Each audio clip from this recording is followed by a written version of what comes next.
Alhamdulillah Rabbil Alamin. Wassalatu wassalamu ala sayyidil mursalin wa ala alihi wa sahbihi ajma'in.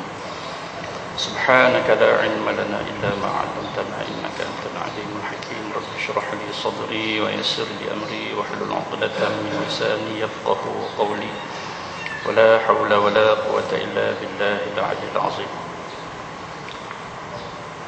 Terlihat sebuah buku tajuk Bekalan Orang yang Solat, Zadul Musalli.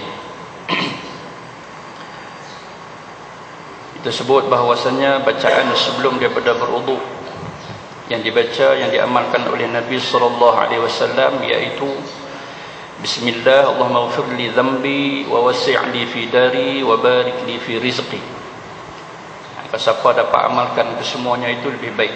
Sekurang dia baca Bismillah saja sebelum berwudu. Maksudnya tatkala membasuh pergelangan tangan, baca Bismillah. Kalau kita nak baca bagi lengkap lagi, Bismillahirrahmanirrahim pun boleh, kan? Tapi ada tempat-tempat tertentu yang kita dah sebut. Ada tempat tertentu yang hanya baca Bismillah tanpa ditambah dengan Ar-Rahman Ar-Rahim. Contoh seperti mana saat sembelihan, kan? Sama ada untuk korban ataupun untuk akikah, sembelihan jangan ditambah dengan Ar-Rahman Ar-Rahim. Itu segi adab.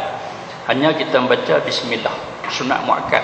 Bagi mazhab kita sunat muakkad, dalam mazhab Hanafi wajib, kan? Wajib membaca Bismillah tatkala sembelihan. Baik. Dan kalau tatkala kita berwudu, maka disunatkan kita membaca Bismillah semata-mata atau Bismillahirrahmanirrahim. Tapi kalau kita tambah dengan Allahumma ghfir li dhanbi wa wasi' li fi dari wa barik li fi rizqi adalah lebih baik. Kenapa? Kerana sumber hadis ini tidaklah dianggap sebagai dhaif. Bahkan riwayat yang pertama berkaitan dengan Bismillah sebelum daripada berwudu itu riwayatnya sahih, dan tambahan Allahumma ghfir li dhanbi sampai habis itu riwayat hadis itu adalah hasan. Kita dah sebut berkaitan dengan makna doa sebelum berwudu itu, supaya Allah Ta'ala ampunkan dosa kita, supaya Allah Ta'ala peluahkan rezeki kita, supaya Allah Ta'ala pemudahkan urusan rumah tangga kita. Tengok betapa besarnya doa itu. Orang siapa yang amalkan dia, maka dia akan dapat faedah, dia akan dapat manfaat sebalik doa yang dibacanya. Siapa yang tak baca, atas dia, kan? Atas dia kerugian. Siapa yang tak baca doa berikut. Dan doa ini pun pernah kita sebut hari itu boleh dibaca pada waktu yang lain, kan? Umpama kita buat doa lepas daripada sembahyang pun boleh, kan? Sebab dia umum. Jadi dalam doa-doa kita ni, selit-selit kita doa yang pelbagai doa itu, maka ini pun kita boleh sebut, kan? Contoh macam kita selepas kita kata Allahumma ghfir li dhunubi wa li walidayya umpamanya, dan kita boleh tambah Allahumma ghfir li dhanbi wa wasi' li fi dari wa barik li fi rizqi. Dia duduk pada muka surat 1 buku ni, kan? Asal tuan-tuan pakai ada ni, asal dulu pakai ambil, kan? Kalau tak bawa boleh rujuk kat rumah. Dalil hadis yang pertama, dah baca dalil. Dah sebut dah dalil hadis pertama daripada Sayyidina Anas bin Malik, dan kita pernah sebut, kan? Sayyidina Anas ni khidmat dengan Nabi 10 tahun, kan? Mungkin lebih kurang 10 tahun. Kita tak boleh nak kata 10 tahun tepat. Mungkin tak sampai, mungkin lebih daripada 10 tahun khidmat dengan Nabi SAW. Khidmat macam mana tu? Buat apa yang perlu dibuat, kan? Antaranya basuh kasut Nabi, antaranya tolong Nabi tatkala berwudu, ikut perjalanan Nabi ke sana ke sini dan sebagainya, dalam tempoh 10 tahun. Dalam tempoh 10 tahun tu Sayyidina Anas pernah sebut, dia kata tak pernah Nabi herdik, tak pernah Nabi marah, tak pernah Nabi cerkah dia dalam tempoh 10 tahun berkhidmat dengan Nabi, kan? Betapa mulianya akhlak Nabi dengan sahabat-sahabat, dengan isteri dan dengan anak-anak, dengan siapa saja. Nabi SAW merupakan satu teladan yang cukup hebat, kan? Masalul a'la, teladan yang cukup tinggi kepada umat manusia. Dan di sini Anas dia report kat kita, dia habaq, dia kata bahawasanya Nabi ni hebat, kan? Kadang-kadang kerja buat dia pun Nabi tolong. Dan dia pernah kata, ya Rasulullah, itu kerja saya. Nabi kata apa? Nabi kata, aku boleh buat itu. Hari ni, masa ni, waktu ni aku boleh buat, aku buat. Dan itu sifat Nabi SAW dengan khadam dia yang bernama Anas bin Malik. Dan ramai lagi khadam-khadam Nabi ni, kan? Bukan sahaja Anas bin Malik, bahkan ada yang suka rela, Sahabat-sahabat antaranya Abu Hurairah sentiasa ikut Nabi ke sana ke sini, antaranya Ibnu Mas'ud dan sebagainya. Kalau kita sebut berkaitan dengan Ibnu Mas'ud, lagilah kita rasa heran dan kita rasa pelik. Sebab apa? Sebab dia rajin tolong Nabi dalam keadaan ketinggian dia lebih kurang 2 kaki. Ketinggian Ibnu Mas'ud 2 kaki kan. Dia sahabat yang kerdil, orang kecil, orang yang bertubuh kecil. Kecil dia lebih kurang 2 kaki tinggi kan. Tapi dia rajin tolong Nabi, tak tahu dia tolong buat apa tak tahu, badan kecil kan. Tapi dalam ceritanya dan kisah dia rajin tolong Nabi. Kadang-kadang dia nak buat juga benda-benda yang Nabi buat, padahal rendah sangat. Nabi tinggi, Nabi badan besar. Kalau banding dengan Ibnu Mas'ud, kalau berjalan sekali, bayangkan Nabi dengan badan yang ragam, badan yang tinggi, yang besar, tiba-tiba Ibnu Mas'ud ni tak tahu, mungkin tinggi paha dia kan, mungkin tinggi lutut Nabi, wallahu a'lam kan. Kita tak boleh nak bayang sebab dalam kisah yang ceritakan bahawasanya Nabi badannya besar kan? Nabi badannya tinggi dan besar. Baik, dalil hadis yang pertama yang kita sebut daripada Anas bin Malik kan, menceritakan bahawasanya Nabi SAW dengan sahabat-sahabat baginda ni kan, berjalan menuju kepada suatu tempat. Tiba-tiba di sana kehabisan bekalan air kan. Maka datangnya waktu solat, maka Nabi minta sahabat-sahabat cari air untuk berwuduk. Maka tak jumpa air.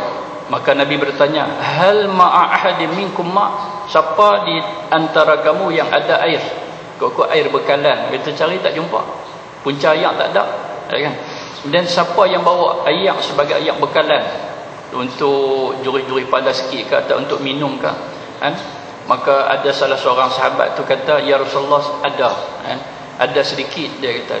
Sahabat-sahabat dengan Nabi ni tak berani tipu kan. Kadang-kadang benda yang tak gamak pun dengan Nabi ni tak berani tipu kan. Bila Nabi tanya siapa ada air, mengaku. Ada seorang sahabat tu mengaku, kata, ya Rasulullah, saya ada air, tapi sikit.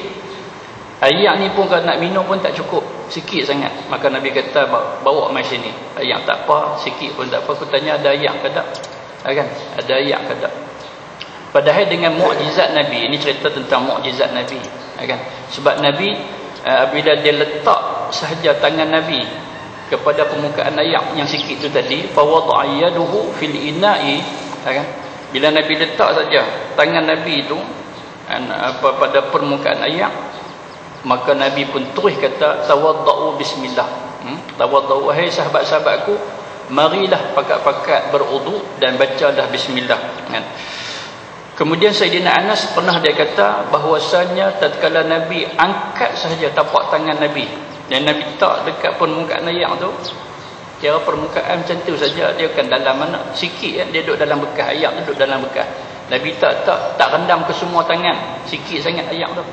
Angkat fara'aitul ma' yakhruju min baini asabi'i sallallahu alaihi wasallam. Aku melihat air keluar daripada celahan-celahan jari-jari Nabi sallallahu alaihi wasallam, hatta tawadda'u, sehingga semua sahabat-sahabat berwuduk dengan air yang keluar daripada celah tangan Nabi itu, min indi akhirin, sampai sahabat yang terakhir. Qala qultu li Anas, ada sahabat lain pula tanya Sayyidina Anas, kam turahum kanu, wahai Anas, kamu nampak ada berapa orang? Lebih kurang lah yang kamu ingat, berapa orang yang berwuduk dengan air yang keluar daripada celah tangan Nabi itu? Qala, jawab Sayyidina Anas, nahwan min 70, lebih kurang 70 orang. 70 orang sahabat ambil air sembahyang melalui air yang keluar celah tangan. Saja Nabi akan minta air sikit tu untuk nak tunjuk kat sahabat tu satu benda yang ajaib. Tapi Nabi boleh buat lebih daripada tu. Umpamanya tak payah duk tanya sahabat tentang air kan? Cari-cari tak ada kan? Tak payah duk tanya siapa ada air. Boleh air tu keluar tanpa dia buat cara yang macam tu kan? Tapi Nabi nak tunjuk, bagi nampak air sikit boleh jadi banyak. Itu yang poin Nabi tu, nak tunjuk kat mereka tu, air sikit boleh jadi banyak. Tapi dalam keadaan tak celup tangan Nabi kat mana air pun, air boleh keluar. Mukjizat maknanya suatu perkara luar biasa yang berlaku kepada mana-mana Rasul, mana-mana Nabi setelah kebangkitan, setelah sebagai seorang Rasul. Itu nama dia mukjizat. Kalau perkara luar biasa berlaku kepada mana-mana Nabi sebelum perutusan, sebelum sebagai Rasul, tak nama mukjizat namanya irhasat, atau ada beza ada sikit, kan? Serupa contoh macam Nabi tatkala berumur 12 tahun, berusia 12 tahun, Nabi dan pak saudara dia pergi ke Syam, kan? Maka nampak ramai orang Quraisy, termasuklah yang tak Quraisy dan sebagainya.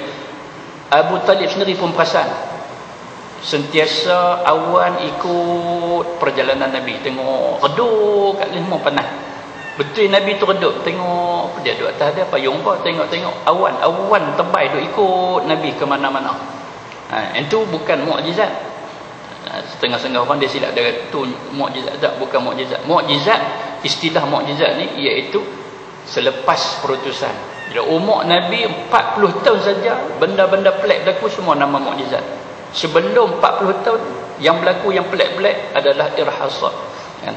Itu berlaku kepada Nabi. Kalau kita orang yang baik-baik ni, orang yang soleh ni, kan, kita orang yang bertakwa, buat apa Allah Ta'ala suruh, tinggal apa Allah Ta'ala larang, berlaku benda yang pelik-pelik, mungkin nama dia karamah, mungkin nama dia ma'unah, kan? Tengok kepada keadaan kita, kan? Lebih kurang kita dengan orang lain lebih baik sikit, mungkin ma'unah. Tapi kalau kita ni orang yang bagus, kan, hebat, takwa tinggi, kesabaran kita tinggi, insya-Allah mungkin nama dia karamah. Itu nama istilah ataupun bahagian-bahagian yang kita sebut sebagai apa? Khariqul lil adah, maksudnya luar tabiat, luar daripada adat kebiasaan. Termasuklah hari ini yang dikatakan berlakunya peristiwa besar, iaitu Isra' dan Mi'raj. Isra' dan Mi'raj merupakan satu mukjizat yang cukup hebat, kan? Mukjizat tu, mukjizat Isra' tu mukjizat. Siapa mukjizat? Pasal luar biasa, kan? Dan yang dikatakan Mi'raj juga adalah mukjizat Mi'raj, kan? Jadi cerita Isra' Mi'raj dia ada dua cerita yang digabungkan. Satu cerita berkaitan dengan Isra' maksudnya perjalanan daripada Baitullah Mekah sampai ke Palestin, Masjidil Aqsa. Akan pelik pasal apa?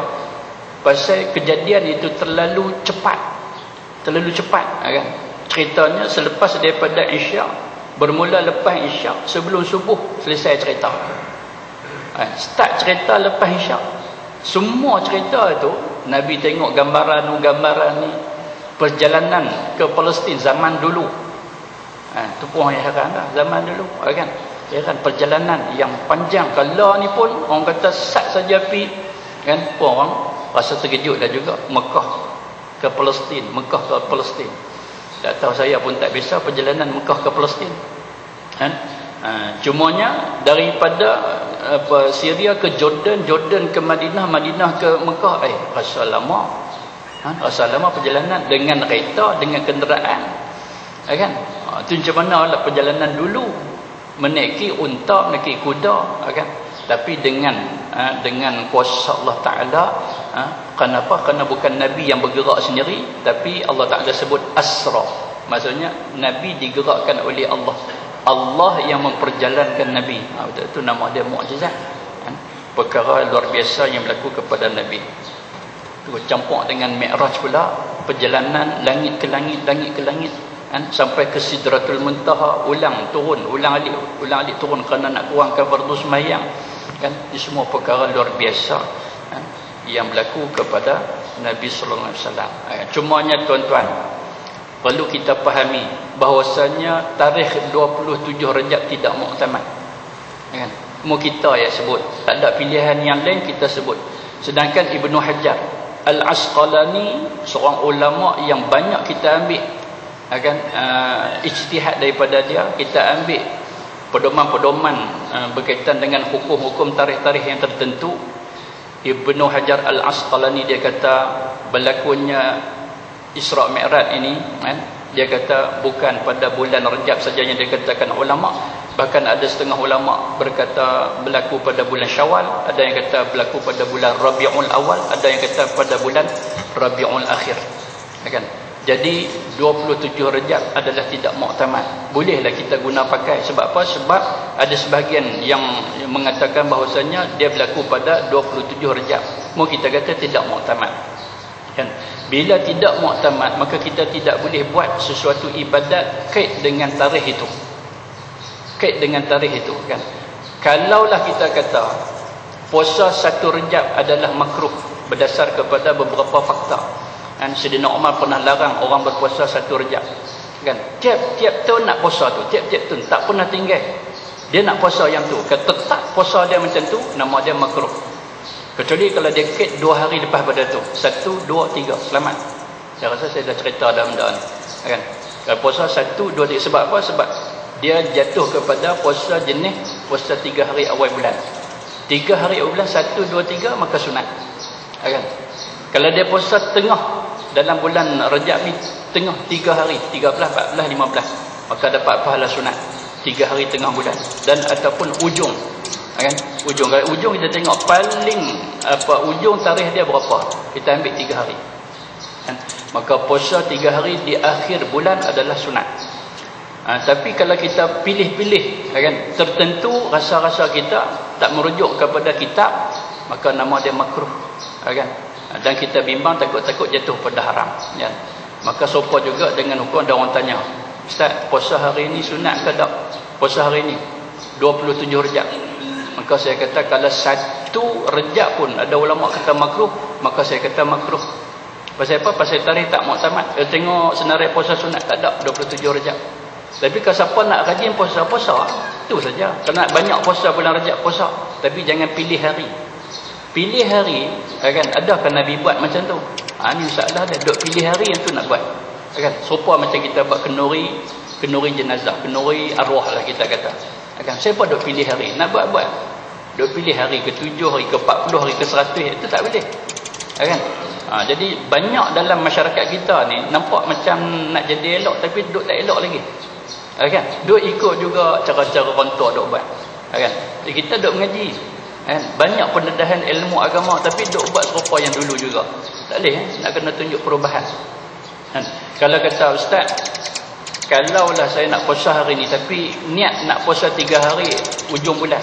Kalau 3 hari ujung bulan, kan, bulan Rejab, dia tarikh yang terakhir berapa? Kan? 30. Kalau 30, dia kena start daripada 28, 29, 30. Kalau 28 masuk esok, hari ni 27. Kan? Dia begitu. Kalau puasa hari ni juga, Allahuakbar. Kan? Tapi kalau kata dia jenis puasa selang-selang hari, dia puasa selang sehari, tiba terkena kepada dia 27 hari, tak apa, jenis puasa selang sehari. Kan? Atau dia jenis puasa banyak, dia nak puasa sebanyak-banyaknya. Kan? Tak apa. Kan? Tiba-tiba terkena juga 27 hari, tak apa. Pasal apa? Pasal dia nak puasa banyak, tiba terkena tarikh tu, maka tak apa. Tapi ingat, bila dia puasa banyak pada bulan ni, dia kena banyak puasa pada bulan Syakban. Dia tertib dia macam tu. Draft tu kena naik. Dia tak boleh dia semangat puasa dalam bulan Rejab, tiba-tiba bulan Syakban tak mau puasa langsung. Sebab dia kata dekat dengan Ramadan dah. Dia kan buat apa nak puasa ni, tak mau nak puasa sebulan pula. Kan? Dia naik bulan Rejab tu, dia turun terus. Tiba nak naik pula bulan. Itu tak boleh macam tu. Buat macam bukit, turun bukit, tak boleh. Dia kena naik draft dia duk naik. Kan? Begitu. Cara beribadat pada 3 bulan yang kita sebut sebagai bulan Rejab, bulan Syakban dan bulan Ramadan. Baik. Maka dalam hadis ini, kan, berkaitan dengan doa sebelum berwuduk ni, maka hendaklah kita beramal. Kan? Dia ada manfaat yang cukup hebat. Kenapa? Tambah-tambah kita ni macam-macam berlaku dalam masyarakat kita, macam-macam berlaku, kan, dalam rumah tangga kita. Wa wasi' li fi dari, kan? Dia maknanya pengertiannya cukup luas. Antaranya dar bermaksud rumah, antaranya dar bermaksud negeri. Kan? Negeri kita ni macam-macam punya perangai ahli dia. Kan? Macam-macam isi hati ahli negerinya. Kan? Maka siapa tu juga, kalau siapa-siapa yang beramal, insya-Allah, walaupun amalan tu nampak macam amalan sendiri, tetapi kadang ada manfaat untuk umum. Contoh, kan, seperti mana disebut dalam sebuah hadis, tapi hadis ni dhaif. Selesai daripada sembahyang fardu Jumaat, sekiranya seseorang itu beramal dengan 4 surah, tiap-tiap surah tu dibaca 7 kali, Fatihah 7 kali, Qul huwallahu 7 kali, Qul a'udzu birabbil falaq 7 kali, Qul a'udzu birabbin nas 7 kali, insya-Allah Allah Taala pelihara dia dan sekampungnya daripada musibah. Tengok, siapa amal? Seorang dua mungkin, Tapi Allah Ta'ala selamatkan bukan setakat dia, bahkan sekampung daripada musibah, kan? Dia support juga dengan doa ni, wa wasi'li fi dari, ya Allah lapangkanlah isi rumah aku. Mungkin dalam maksud yang sama, ya Allah lapangkanlah isi qaryahku, isi negeriku. Sebab dar bermaksud negeri. Sebab tu negeri macam kata Perak, Darul Ridwan, kan? Di sebuah tu, kan? Brunei, Darussalam. Kedah, Darul Aman. Terengganu, Darul Iman. Pulau Pinang, tak ada. Pulau Pinang tak ada. Dia mutiara apa? Pulau Data. Pulau Pinang. Pulau Pinang dia tak ada, kan? Sabah negeri di bawah bayu Bapak Allah, kan? Tapi kebanyakan kita ni dah, kan? Kalau Palestin Nabi sebut Darus Syuhada tu daripada dulu sampai Kedah ni, kan? Darus Syuhada ni tak habis-habis, kan? Selagi tak habis manusia kat situ, tak ada, selagi ada orang Arab Palestin tu sentiasa berdepan dengan syahid Darus Syuhada, tu kan? Kalau Iraq pula, kan? Darul Fitan. Maksudnya negeri yang penuh dengan fitnah. Daripada dulu lagi negeri itu penuh dengan fitnah sampai Kedah ni, peperangan demi peperangan. Bermula daripada Harut Marut, turun sihir dekat situ, kan? Pergulutan yang berlaku, adanya Babylon, sampai ada satu riwayat kata bahwasanya akan haram atau makruh seorang yang pergi ziarah tempat yang nama Babylon, kan? Sebab apa? Tempat penuh dengan jin, penuh dengan sihir dan sebagainya, sampai Kedah ni, kan? Ada begitu. Baik. Pulau Mutiara, kan? Pulau Pinang kita ni Pulau Mutiara. Tak ada. Baik. Maka itu dalil hadis yang pertama, kan? Apa yang kita tekankan bahwasanya bismillah ini elok pada permulaan sesuatu amalan tertentu. Kita kena nak sambung sampai tertentu. Sebab apa? Sebab disebut dalam kitab Iqna', kan? Makruh membaca bismillah sebelum daripada sembahyang, kan? Sebelum daripada sembahyang kita sebut bismillah. Bismillahirrahmanirrahim. Usolli, itu dah contoh dia tu. Kalau siapa sebut begitu, maka bukan dapat pahala sunat, tapi makruh. Dan makruh juga seseorang yang menyebut bismillah sebelum daripada nak kumandangkan azan. Sebelum nak azan, ketuk mikrofon tu, pom, kan? Bismillahirrahmanirrahim. Ada selawat lagi pula, tu. Subhanallah, alhamdulillah, wala, kan? Apa bacaan sebelum daripada azan? Dia tak azan terus. Dia ada juga dia punya pembukaan dia tu, pembukaan azan dia. Maka hukum dia makruh, bukan sunat. Kan? Sebab apa? Sebab itu disebut dalam kitab. Gitu. Jadi kita sekarang ni kita buat berpandu pada kitab. Jangan ikut logik akal. Logik akal kita elok apa? Bagus ya. Sekurang-kurang kita nak tentukan mikrofon ni apa dengan speakernya elok. Begitu. Kita nak sebut tak payahlah buat cara lain. Kan kita nak sebut apa? Cuba. Begitu. Sebelum nak azan kau lagi duk pederas suara tak keluar. Begitu. Umpama pasal sebab permulaan zikir tertentu akan disebut dalam kitab Iqna' ini, dia kata jangan dibaca. Jangan dibaca bismillah. Sebab apa? Sebab kita buat seperti mana yang terdapat dalam sunnah, dia kata di sini, kan?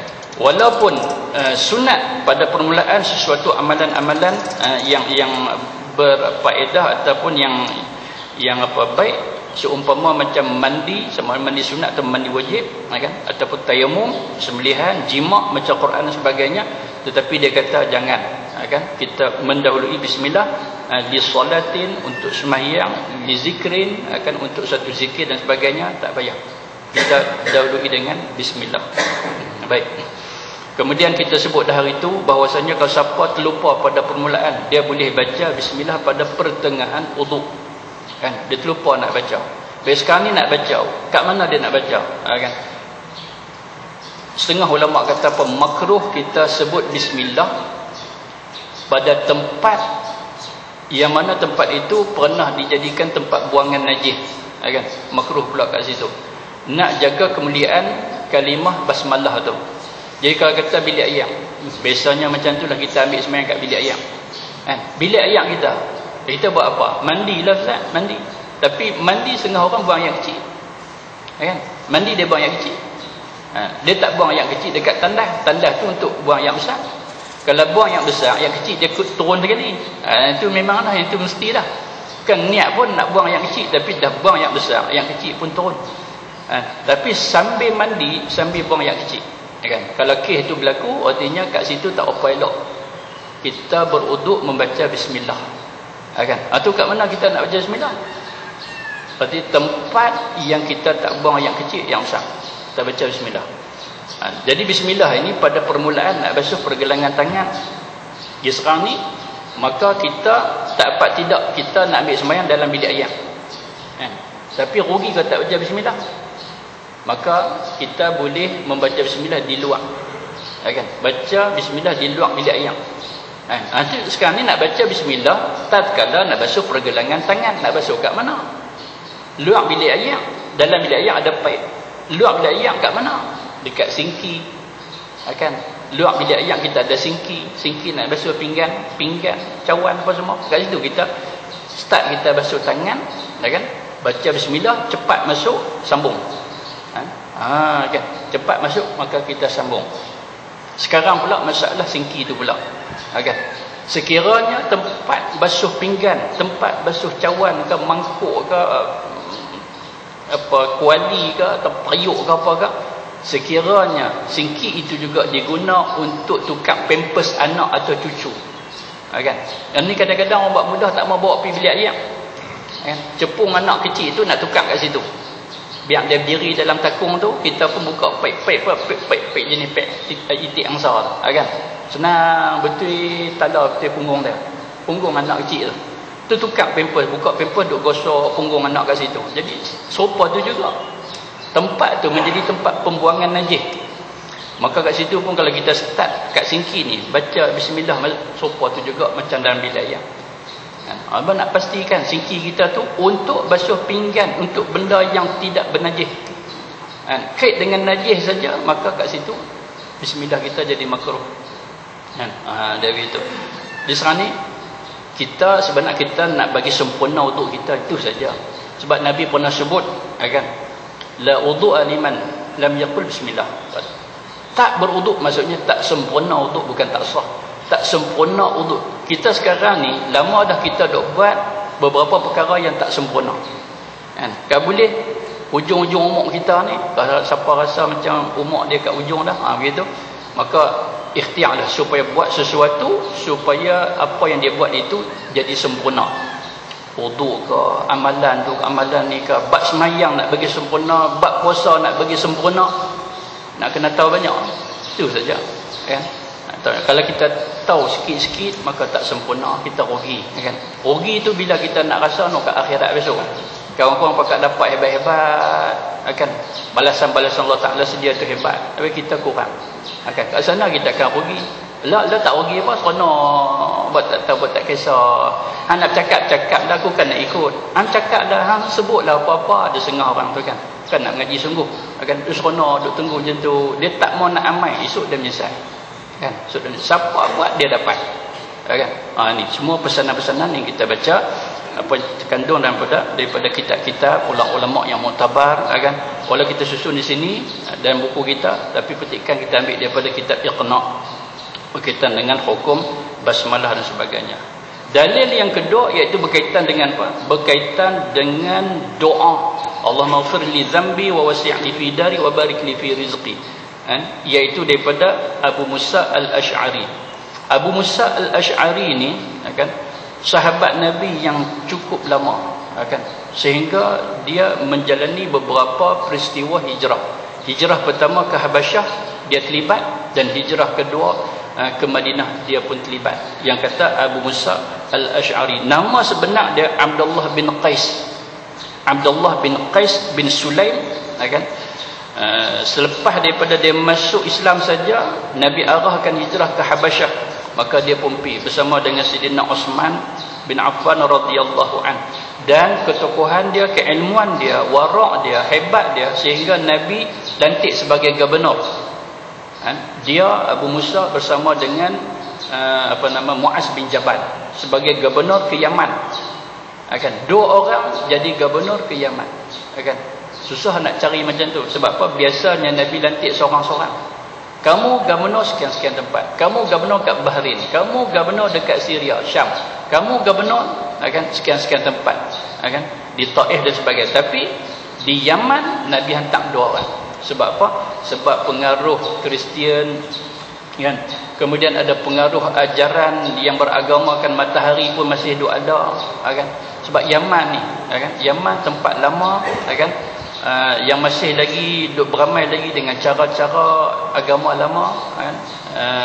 Daripada zaman kerajaan Sabah, kerajaan Balqis dahulu, yang beragamakan sembahan matahari, kan? Kemudian kumpulan-kumpulan Nasara, kan? Kumpulan-kumpulan Kristian yang cukup hebat. Pengaruh daripada Abraha pun daripada situ.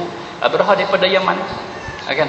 Dan Yaman ni pengaruh jin pun ramai, kan? Sekumpulan jin daripada Yaman datang kepada Nabi, dengar Nabi baca Quran dan masuk Islam, kan? Sekumpulan jin daripada Yaman. Jadi Yaman ini macam-macam yang ada. Maka Nabi cari orang yang kuat-kuat, sebagai gubernur Nabi kat sana. Mereka ni tak ada masalah apa. Nak berdepan dengan manusia pun boleh. Dua-dua ni, Muaz bin Jabal dan seorang nama Abu Musa al-Ash'ari. Nak berdepan dengan jin pun tak ada masalah. Mereka dua ni, kan? Nabi tengok, kan? Dua-dua ni gagah, begitu. Cuma Abu Musa al-Ash'ari ni dia tua sikit. Muaz bin Jabal dia muda, kan? Dikatakan tatkala wafat Rasulullah, Muaz tak sampai lagi umur dia 20 tahun, kan? Tak sampai umur dia 20 tahun. Artinya apa? Dia jadi gubernur, tak tahu umur apa. Gubernur ni bukan kata tangkap Muaz, ambil dak macam tu. Nabi tengok macam mana dia ni, boleh tahan tak?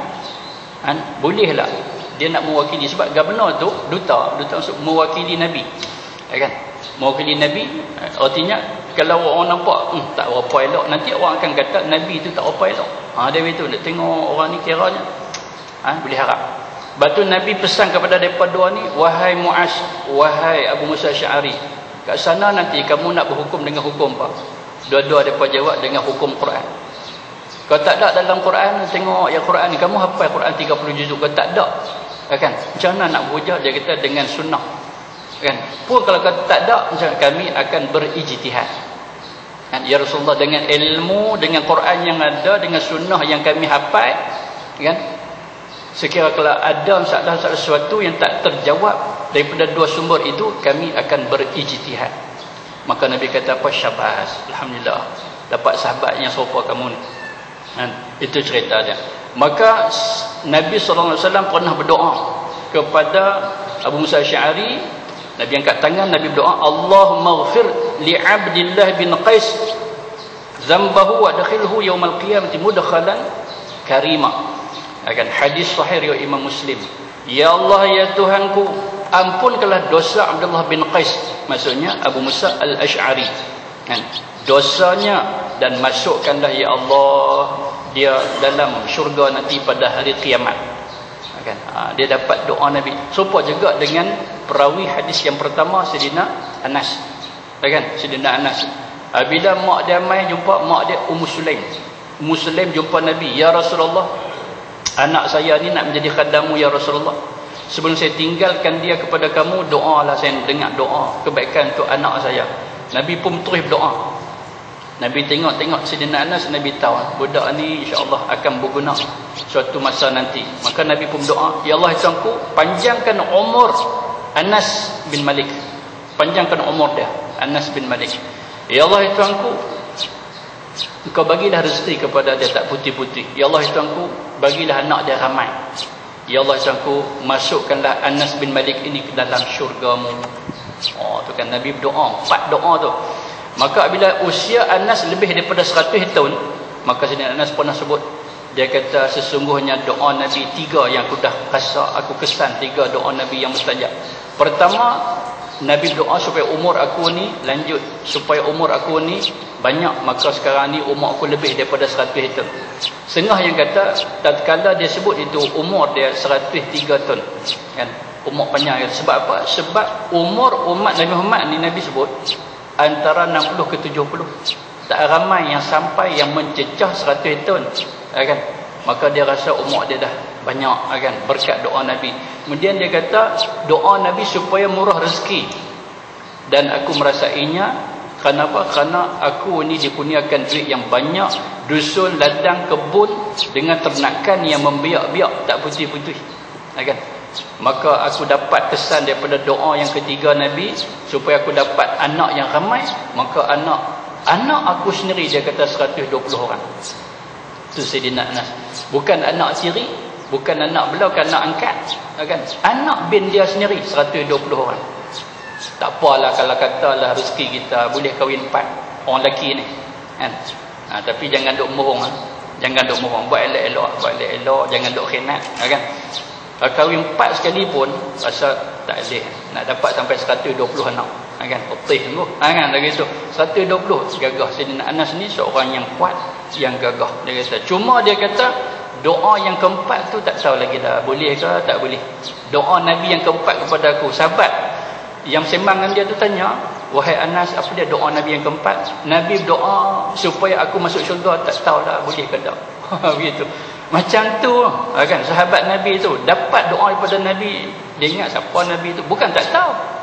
Nabi memang doa mustajab, tapi tengok sahabat, bukan nak seronok lah kita ni melompat sungguh, tak payah nak buat duk semayang buat apa, confirm masuk syurga lah, kan? Sahabat Nabi, apatah lagi yang 10 sahabat yang Nabi sebut dalam satu hadis, dijamin masuk syurga. Asyaratu mubasyirun bil jannah, dan 10 sahabat confirm masuk syurga. Teriak siang malam sahabat-sahabat tu, Sayyidina Abu Bakar, Umar, Osman, Ali, Sa'ad bin Abi Waqqas, Sa'id bin Zaid dan sebagainya. Semua mereka ni qiyamul lail, Quran baca tak tinggal-tinggal, kan? Sedekah sana sini, walaupun dijamin masuk dalam syurga Allah Subhanahu wa taala. Kita boleh main masjid ni terus duk rasa macam nak masuk dah. Boleh kuliah subuh ni, tengok sekali, tengok balik-balik buat duk kenyek kat orang yang tak main, kata tak tahu apa ni, nak jadi apa lah. Nampak kita ni ahli syurga dah. Tak entu lagi. Tak entu lagi. Kan? Main nak menunjuk tak entu, tak ada, kan? Sebab sesuatu kemudian kita nak hantar ke orang Allah, tak ada apa lah, kan? Baik. Maka Sayyidina Abu Musa Asy'ari ni, kan, perawi hadis yang kedua kita ni cukup hebat, kan? Kenapa? Kerana dia sendiri pun dapat jaminan syurga daripada Nabi SAW.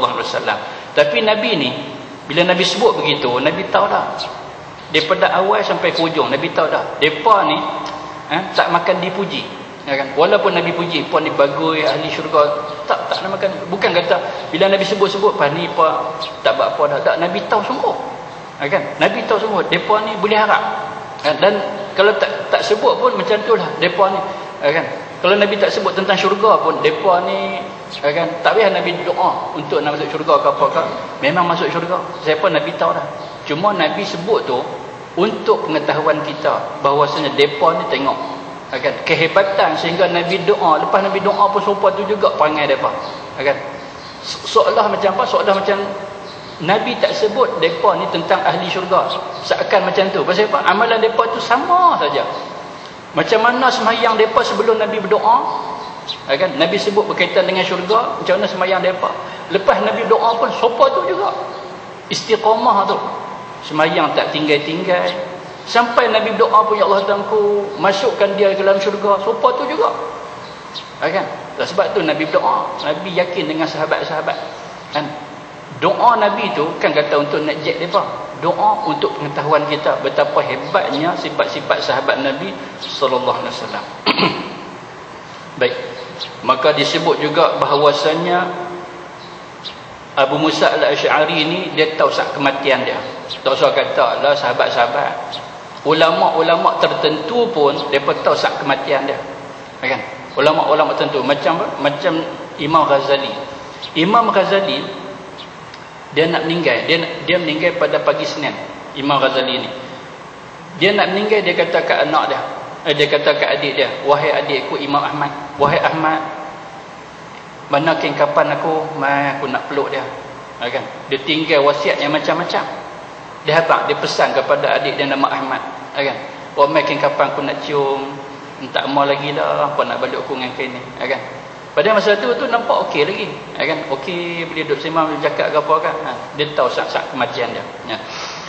Kalau Abu Musa Asy'ari, dia panggil anak dia terus, izhabu fahfiru wa ausi'u aqmiqu, wahai anak-anakku, pergilah cari tempat tanah, kat mana-mana korek, pergi dalam pergi luar-luar, sebab tak lama lagi ayah nak masuk. Tu kan, anak-anak pun heran, pelik kan gua, siapa ayah cakap macam tu, tapi ni arahan ayah, buat elok selesai saja dia meninggal. Senang, tak ada susah payah, angkat simpan, gitu. Mana proses lah, kapan semayang apa macam tu lah.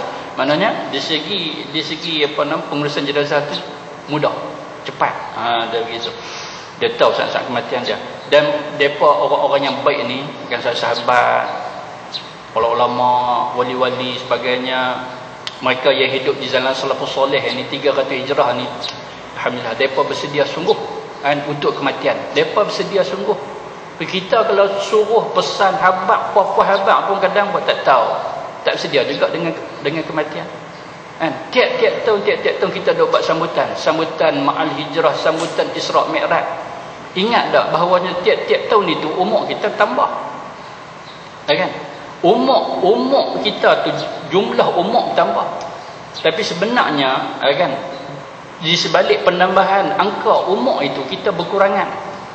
Kenapa kurang kita? Kerana kita menuju ke arah kematian kita. Kan?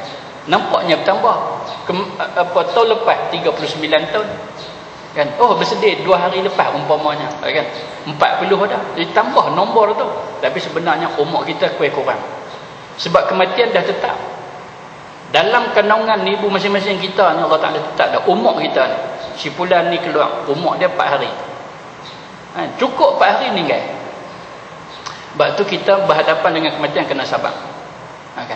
Kena sabar, kena tabah sungguh-sungguh. Apatah lagi kita orang yang sembahyang. Kalau mengaku kita ni orang yang sembahyang. Kan? Bila kita mengaku orang yang sembahyang, Allah Ta'ala nak tengok bukti. Antara buktinya, idza massahu syarru jazua, tak boleh. Kan? Sebab Allah Ta'ala sebut 19:21 ayat 22 akan illal musallin, melainkan orang sembahyang. Apa maksud dia? Orang yang sembahyang dia tak boleh keluh kesah, dia tak boleh merongut, dia kena tabah apabila dapat satu-satu berita kematian. Sebab benda dah tetap. Sebab tu kita kena faham, kita kena bersedia untuk kematian. Orang yang bersedia untuk kematian, orang tu orang yang paling cerdik daripada segala orang yang cerdik. Al-kayyisu man dana nafsah wa amila lima ba'dal maut. Orang yang cerdik itu orang yang sedia untuk kematian. Kan?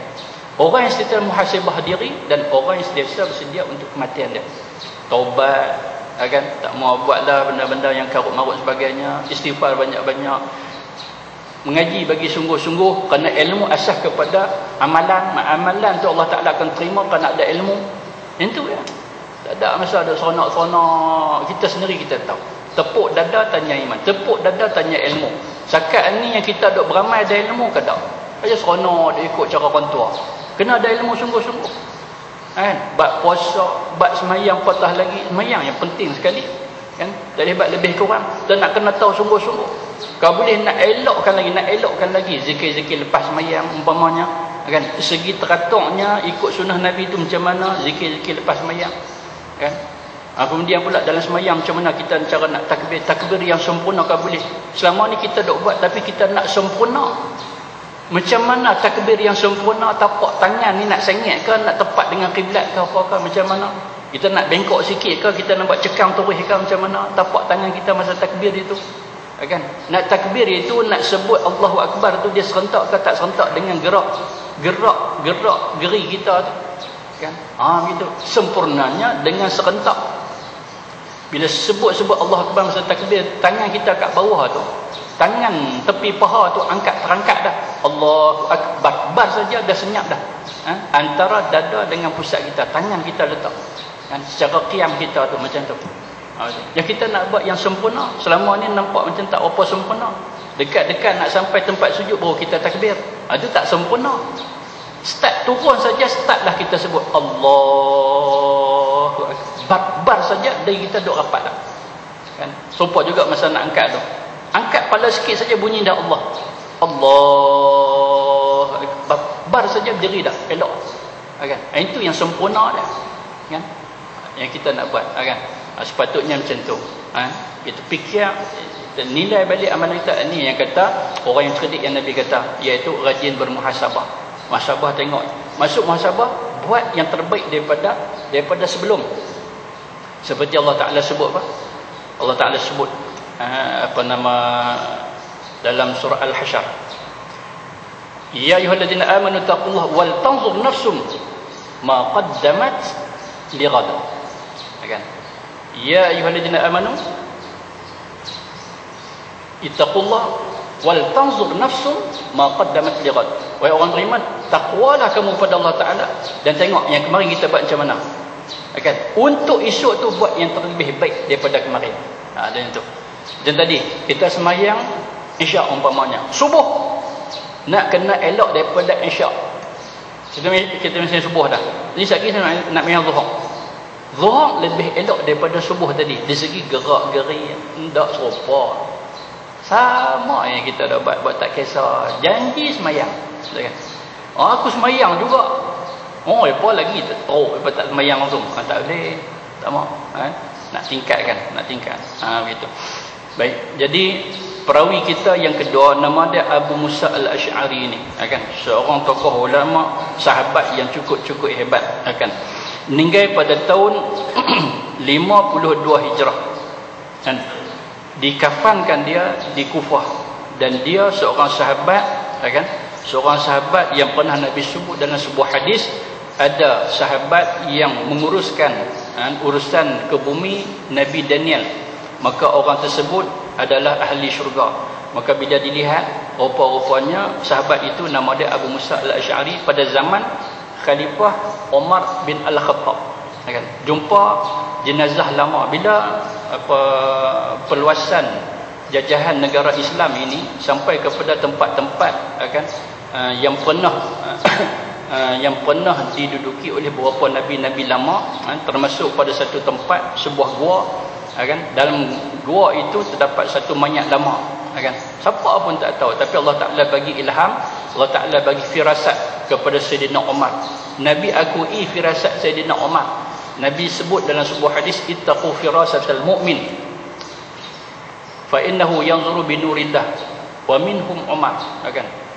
Waspada dengan firasat, dengan tekaan, dengan ramalan orang-orang yang beriman, kan? Mereka ni bila mereka lihat, bila mereka sebut, mereka ni didorong oleh Allah Ta'ala. Sebut kira tepat, Allah Ta'ala bagi ilmu kepada mereka ni.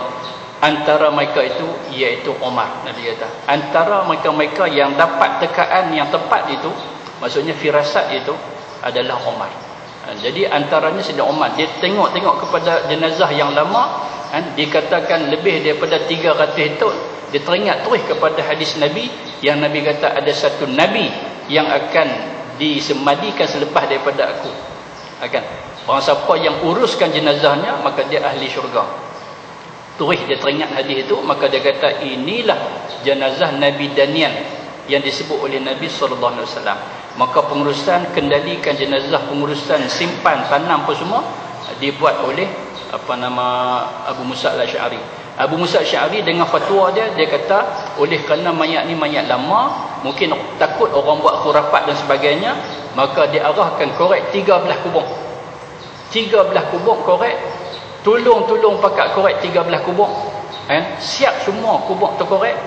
Maka malam tu dia sendiri yang simpan, kan? Dia bawa jenazah, dia simpan kat mana-mana kubur. Siapa pun tak tahu daripada 13 tu mana satu tempat yang disemadikan Nabi Daniel. Dia takut orang buat khurafat, kan? Lepas tu ditimbus balik tanah apa semua, kambih apa semua. Lepas tu dia rahsiakan benda tu. Dia tak habaq kat siapa, kat mana tempat tu, kan? Yang dia katakan sebagai kubur Daniel. Adapun kubur Nabi Daniel yang terdapat di Iskandariah, kan? Kalau siapa pergi Mesir, pergi satu tempat nama Iskandariah, sebelah utara Mesir, nama dia Iskandariah. Dekat sana ada satu kubur, namanya kubur Daniel, kan? Wallahu a'lam lah. Kesahihan, kebenaran, betul ke tak betul, wallahu a'lam, kan? Apa kata situ adalah kubur Daniel. Saya pun masuk, tak nak tangga tu masuk turun, alhamdulillah rezeki saya sampai kat sana. Saya pun tengok yang disebut sebagai makam atau kubur Nabi Daniel pun kita tak boleh nak memastikan. Orang kata sampai tak sampai, tapi betul ke tak betul wallahu alam, kan? Pasal apa? Pasal siapa pun tak tahu, dia rahsiakan, tiba-tiba macam mana orang boleh tahu kubur dia kat situ, kan? Wallahu alam. Kalau betul alhamdulillah sampai dah, itu saja, kan?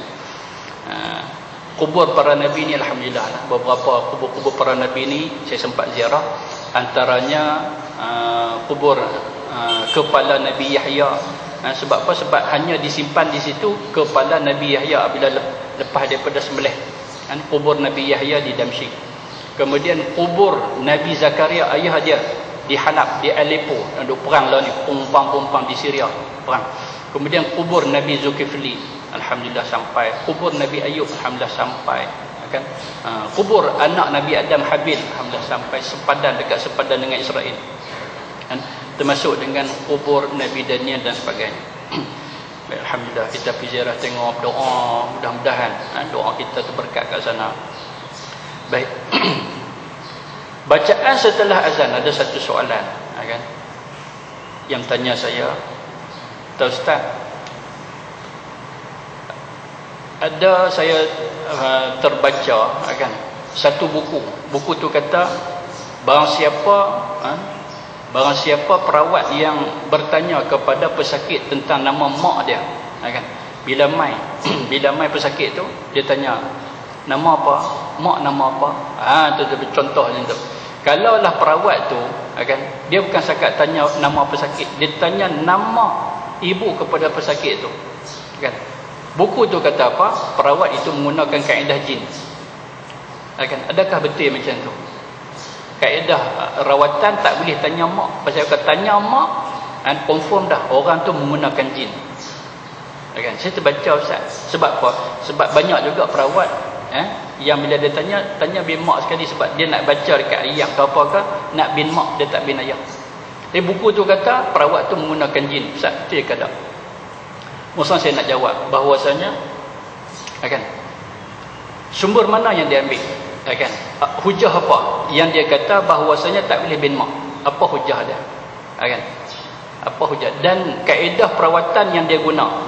Orang tu dia tahu dah, orang yang buat buku tu dia tahu dah kaedah perawatan Islam tu. Satu soalan pertama sekali, kan. Awak dia tak tahu, dia tahu, kan, dia duk merawat orang, dia buat buku juga, dia merawat, dia buat buku, begitu.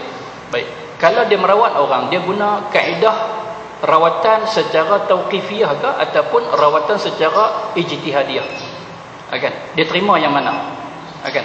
Tauqifiyah maksudnya apa? Perawatan menggunakan hanya Al-Quran dan hadis Nabi, kan? Doa-doa ulama-ulama, selawat-selawat ulama dia tak guna, kan?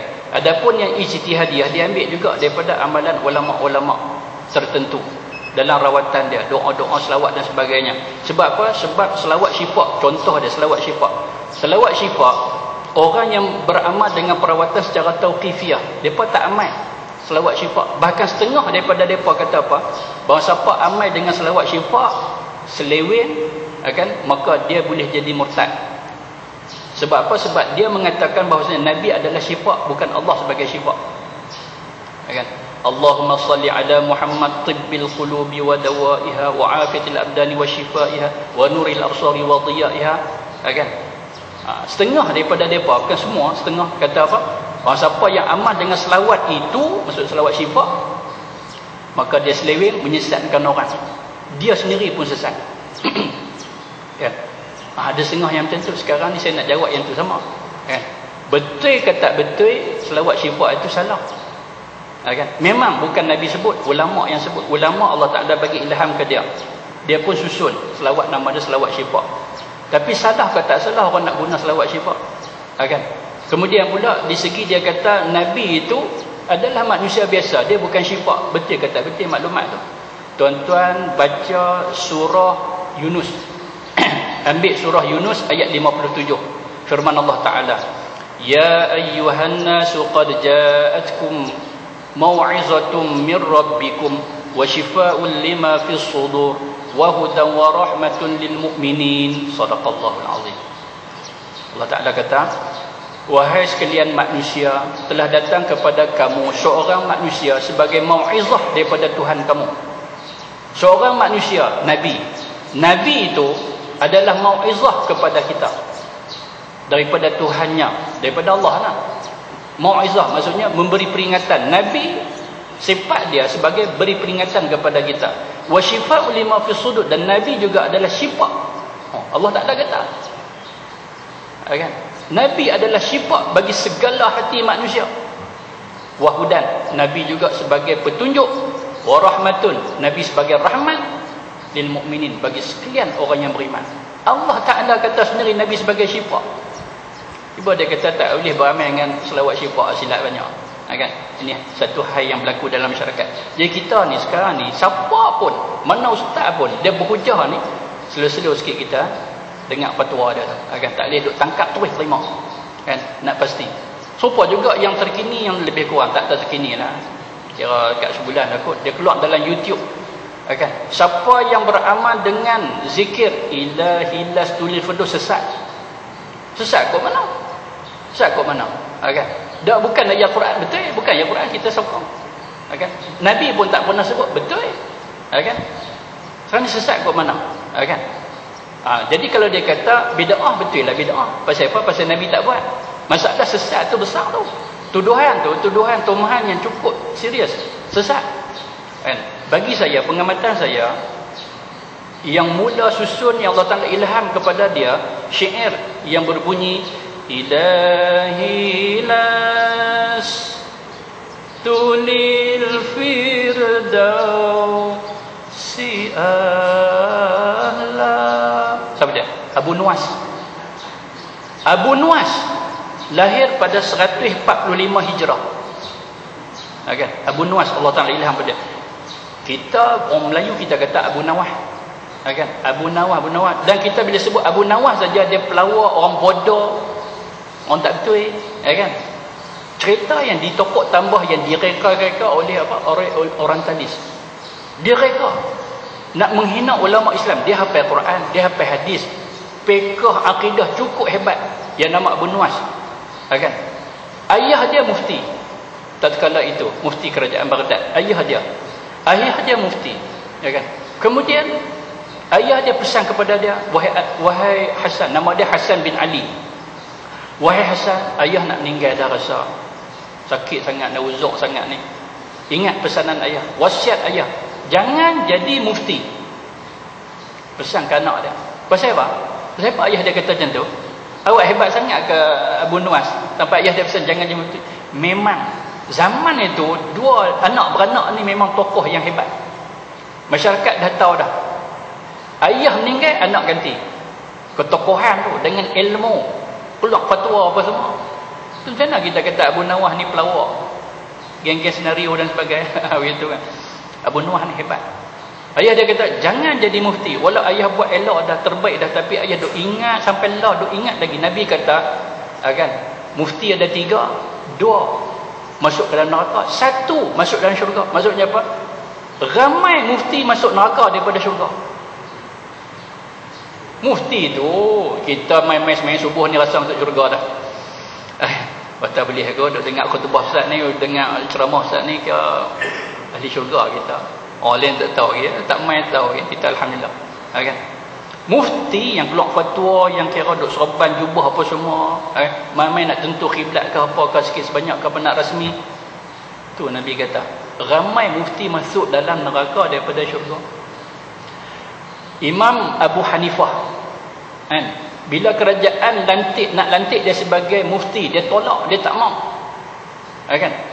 Wahai Abu Hanifah, aku nak lantik hang sebagai mufti. Dia kata saya tak layak. Kalau hang tak layak, siapa lagi? Cari orang lain. Tak ada orang dah. Tak ada orang dah. Hang paling layak. Dia kata kalau tak ada orang lain tak tahu, saya tak layak. Dia tolak macam tu. Kan? Akhirnya kerajaan tangkap dia, penjara, mati dalam penjara. Imam Hanafi tu, Imam Abu Hanifah, Nu'man bin Sabit mati dalam penjara gara-gara apa? Tak mau jawab jawatan mufti. Rela mati dalam penjara. Sufyan Ats-Tsauri, kan? Sekali seangkatan dengan ulama-ulama muktabar, tapi anak murid dia tak teruskan. Kan? Ilmu dia tidak jadi mazhab Tsauri. Hebat. Pernah ditawar jawatan mufti, lari, nyorok, masuk dalam gua, menyorok, mati dalam gua. Sebab tak mau jawatan mufti. Kita dapat 4 senawi sikit sebanyak rasa macam esok boleh kot. Sembang kawan-kawan kat pejabat agama, ejah dah aku jadi mufti. Salah tak sah. Akan berat tu. Tanggungjawab tu berat. Mai ke zaman kita lah ni, mai dengan pemerintahan apa semua, akan bolehkah kita nak sewenang-wenang keluar fatwa? Tak boleh. Tak boleh. Tu satu isu kadang-kadang macam-macam punya duk jawab. Kok no, kok ni, kok no, kok ni. Kan? Tanya mufti ni kata kitab Hidayatus Salikin haram baca. Kan? Tanya mufti belah sini pula, dia kata awak salah pasal apa? Kitab Hidayatus Salikin karangan Syekh Abdul Samad Al-Falim Bani, ulama tokoh sufi wali Allah Taala, dia buat kitab nama Hidayatus Salikin, pun dia petik daripada kitab Imam Ghazali. Salah kat mana? Pergi tanya mufti belah pelih, dia kata tak boleh, haram, sesat. Pasal apa? Penuh dengan hadis dhaif dan sebagainya. Tu hanya contoh bab Hidayatus Salikin. Sebab apa? Sebab itu difatwakan. Bila kita tengok bercanggah kat situ contoh, ada orang lain tengok. Maka Abu Nuwas serupa tu juga. Bila ayah dia meninggal saja, dia pura-pura bodoh. Bila pura-pura bodoh, orang kata dia bodoh sungguh. Orang kata anak ni Abu Nuwas ni memanglah dia ni tak boleh. Memang dia ni pelawak, dia bodoh, kan reti apa, kan alim, tak alim. Dia buat bodoh pasal tak mau jawatan mufti. Kan? Kalau tidak dia kena penjara, kan? Lagi dia jadi macam apa Abu Hanifah. Sebab apa? Zaman tu dia 145, bayangkan. Kan? Zaman apa? Zaman apa nama Imam Hanafi. Imam Hanafi mati dalam penjara. Imam Hanafi wafat pada 150 Hijrah. Kan? 145 artinya dia hidup pada zaman di mana zaman itu ulama-ulama tolak jawatan mufti. Abu Hanifah mati dalam penjara. Zaman dia lah juga, sebab dia kelahiran 145 Hijrah. Dia tua 5 tahun daripada Imam Syafi'i. Imam Syafi'i lahir 150 Hijrah. Dia cerita dia begitu. Jadi dia kata daripada duk tolak-tolak kena penjara macam kau tu, kemudian kau ni pula duk lari menyorok mati dalam gua, kan? Biar aku jadi gila lah pula. Gitu. Jadi step-step tolak jawatan mufti tu macam-macam. Tu cerita dia, kan. Jadi apa nama Abu Nuwas ni, akhir umur dia dengan kesalahan masa dia buat syair, takut-takut tersilap, orang faham ke apa ke, dengan jawatan mufti sebab dia ada ilmu tapi dia tolak takut-takut itu kesalahan, maka Allah Ta'ala ilham kepada dia syair penyesalan. Itulah dia. Allah Ta'ala bagi ke dia. Maka dia catat. Himpunan syair terakhir dia, itulah dia. Ilahi lastu lil firdausi ahla wala aqwa ala naril jahimi. Panjang sampai ke bawah. Salah tak kita nak minta syurga firdaus? Tak salah. Nabi sebut Iza sa'alta Allah fasaluhul firdaus. Riwayat Imam Bukhari.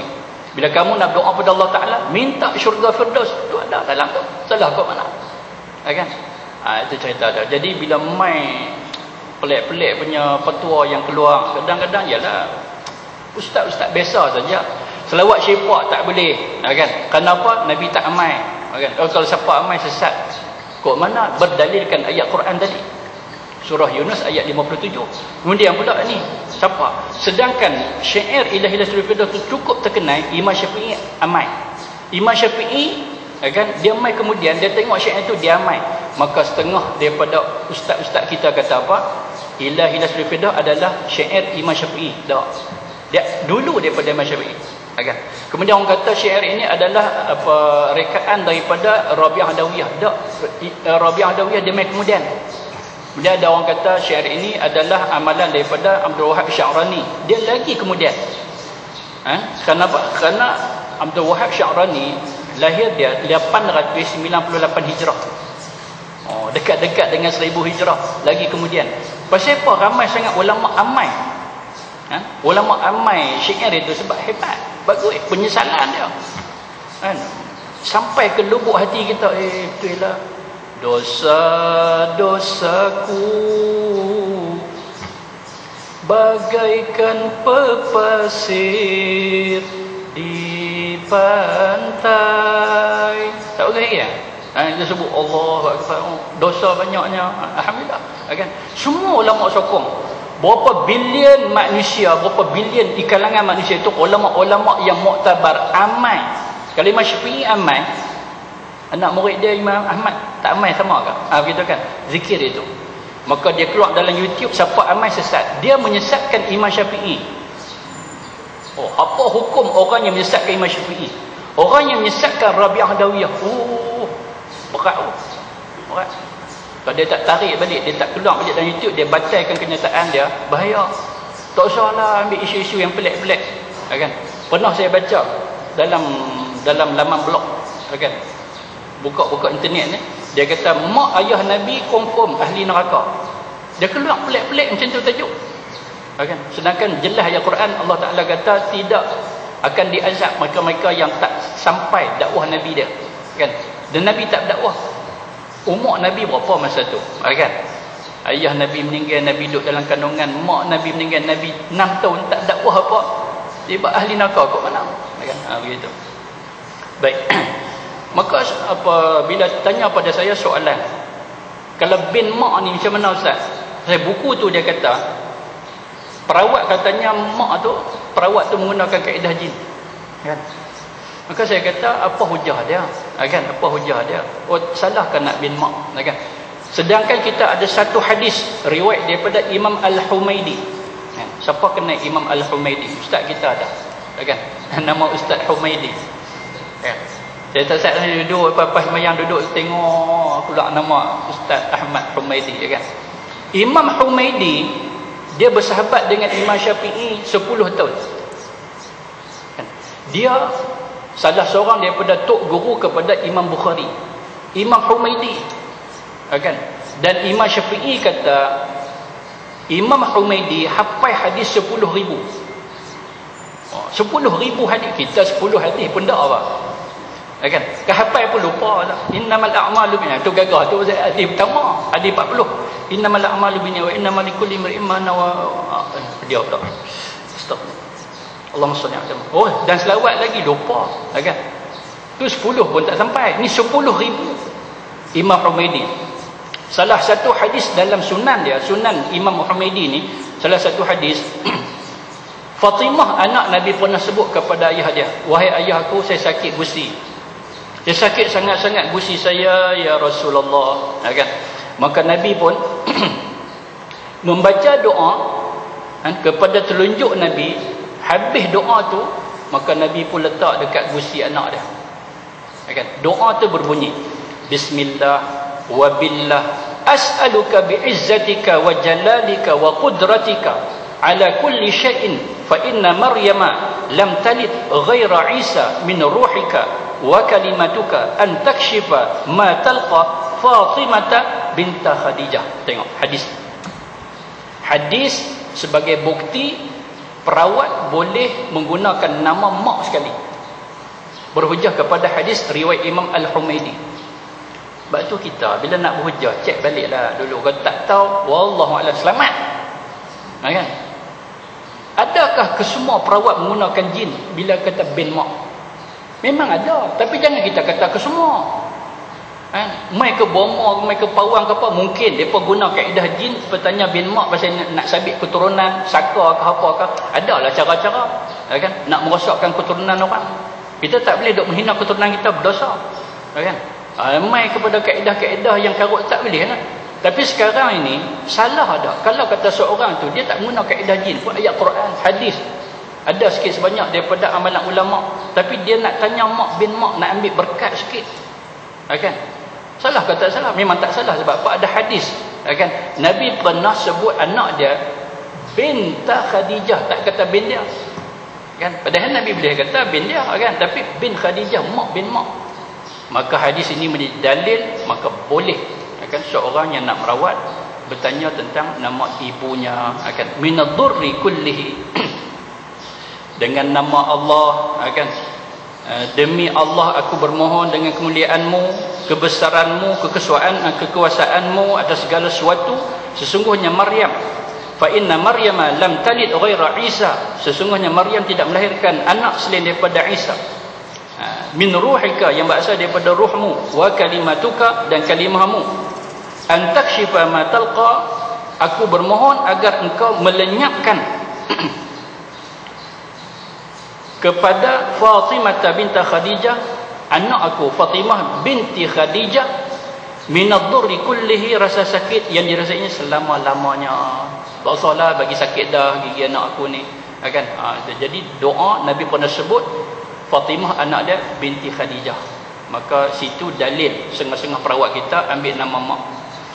Jadi itulah apa soalan-soalan kadang kenapa? Kerana rasa macam keliru, kekeliruan yang berlaku banyak yang ditimbul, kan, berkaitan dengan apa nama isu-isu amalan, apa zikir-zikir tertentu dan sebagainya, kan.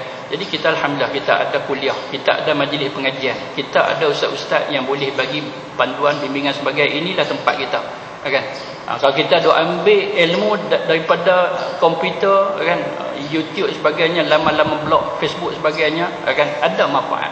Tapi kadang-kadang cedok-mencedok, cedok mereka pun tak tahu sumber tu betul ke tak betul, kan. Kawan buat dia pun tengok-tengok, dia pun copy dia paste pula dah, kan. Begitu dia salin tempat, dia adjust, dia bohong sikit sebanyak, bohong nama dia ke apa, dia tak rujuk kepada yang asal. Kalau tu silap pun silaplah dia, kan. Sebab apa? Sebab saya duk tengok, kan, bila kenyataan yang macam tu, dia kata dia baca satu buku tu kata macam tu, kan. Kemudian saya pun tengok sendiri, memang ada, kan, seolah macam mereka ni cedok-mencedok, kan. Pindah ke buku, maka buat buku. Bala ni kalau orang buat buku kita tak heran, kan. Kalau orang dulu kita heran pasal apa? Dengan ilmu yang ada kat dada, ingatan apa semua, tak ada apa rujukan. Kita senang pergi maktabah, pergi perpustakaan, boleh tanya kawan. Ada pula ni laptop siap, kan. Semua ada satu CD ni dia memuatkan 3,000 kitab hadis, kan. Masuk tu tekan nak hadis apa, perang dia keluar. Mudah sungguh zaman dah. Dulu nak ambil sebuah kitab jalan susah payah, kan. Boleh dapat satu, dapat dua, dia nak pergi hantar pula, kan. Kalau cerita Abraham Lincoln, dia cari kitab, kan, sebatu-sebatu nak ambil satu buku tu, kan, minjam pula sebatu, pergi hantar pula, ambil lain pula. Zaman dulu, kalau zaman sebelum daripada Abraham Lincoln lagi dah teruk, kan, ada begitu. Bila mudah kita kena cermat, kena lebih cermat, kena lebih berhati, kena rujuk balik, jangan cedok-menjedok, kan. Duk ambil orang punya maklumat orang, kita buat nama kita, jangan, kan. Kerana bila orang tanya kita balik, kan, melabah nak jawab, kan. Pasal apa? Pasal maklumat daripada kita, orang rujuk kita balik, ustaz betul ke macam tu ni, ada dalam buku ustaz betul ke macam tu, nak jawab apa? Tak tahu, saya aku ambil habis, kat situ orang nampak pecah terbelang, kan. Tak boleh, kita kena bertanggungjawab setiap huruf yang kita letak dalam buku kita, tanggungjawab, kan. Macam buku ni, kan, tak apa, insya-Allah saya bertanggungjawab setiap huruf dalam buku ni, saya bertanggungjawab, kan. Supaya juga dengan orang lain, takut-takut dia pun tak tanggungjawab, dia pun buat buku buah nama orang. Ada yang buat buku buah nama orang, dia buat buku buah nama orang lain, dia buat buku buah nama anak, dia buat buku buah nama isteri, dia buat buku buah nama isteri kawan. Ada yang buat macam tu, bukan isteri dia, kan. Isteri dia tak kira orang dapat juga, dia cari, kadang dia reka nama, kan. Kenapa? Nak lari daripada tanggungjawab. Kat dunia dia boleh, kat akhirat dia tak terlepas. Wallahu a'lam. Insya-Allah sakai.